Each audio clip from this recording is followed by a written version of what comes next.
Why do sales work so effectively on us? You may not realize it, but your brain is at work when you see a sale pop up, particularly if the company is advertising the original price and then the new price. Take a look at the example. We see the original price crossed off, but it's still there, and then they put the new price down below it. This makes us anchor to the higher number. We see that as the original price, and then we think of the new one as being such a better deal. Now, we have to be aware of how marketing uses this against us. In many cases, we are presented with our original price and a sales price, and the sales price is meant to make us feel like this is such better value and we are saving money, but we know that that's not normally the case.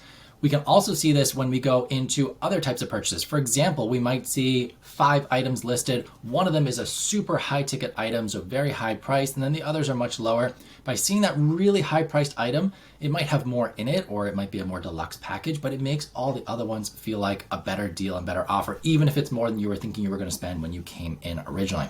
You might also see something like a lower price item, like 1 for $5, but you can get 2 for $7. That's a bundle pricing, but it also makes us anchor to the lower number. We're like, okay, that's how much 1 costs. It's so much better to get 2. I should spend more.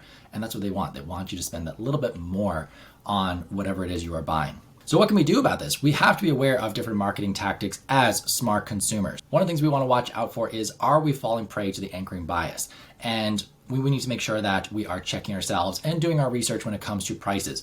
Use apps like Honey or Camel to track how prices have changed over the past year, and you can see, is this actually a good deal or not? Check in with other people who have bought similar items and see how much they paid for it. Can you get a relative idea of how much that product actually costs? And then finally, one tip of advice I love when it comes to using this to your advantage is when you go to negotiate your salary and the hiring person maybe asks you, well, what are you thinking of in terms of compensation? Give them a range. Give them a low number to a high number. And the low number should be your dream number. This is what you really want. So for example, you might be like, well, I was thinking something in the range of like 100 to 120,000. The hiring manager is going to be like, ooh, okay, even if that's outside of their budget, which you should always ask them their budget first, even if it's outside their budget, they might be like, okay, let me offer them 100. It feels like a win for the hiring manager because they got you at your lowest point, but for you, you got what you actually wanted because you offered a higher price point, an anchor for that person, and everyone feels like they've won at the end of the day. Have you ever fallen prey to anchoring bias, or have you ever used it to your own advantage? Let me know in the comments.